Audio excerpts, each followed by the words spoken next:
વૈજિક ક્રિયાઓ બે વિધેય વચ્ચે.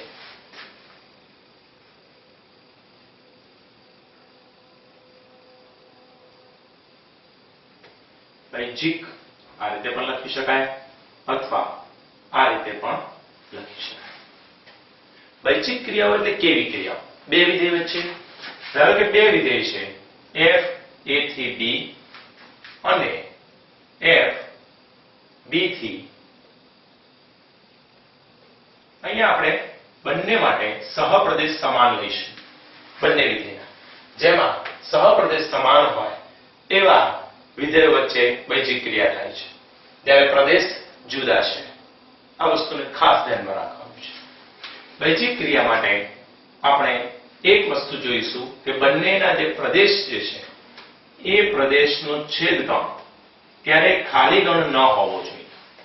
જો ખાલી ગણ હોય તો નહીં થાય વૈજિક ક્રિયા. તો આના માટે વૈજિક ક્રિયા આ રીતે થશે ચાર પ્રકારે. નંબર 1 f plus g, જે બે વિધેયનો સરવાળો કરવામાં આવે છે અને વૈજિક વિધેય કહે છે.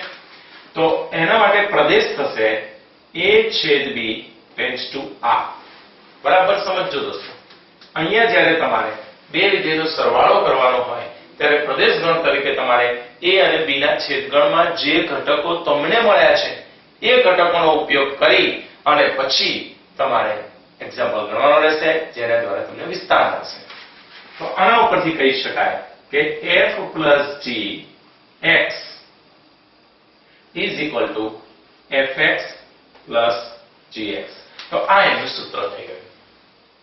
બરાબર છે. ચલો બીજી વૈજિક ક્રિયા વિશે વાત કરીએ, f minus g. તો એમાં પણ એનો પ્રદેશ a છેદ b ટેન્ડ્સ ટુ r થશે.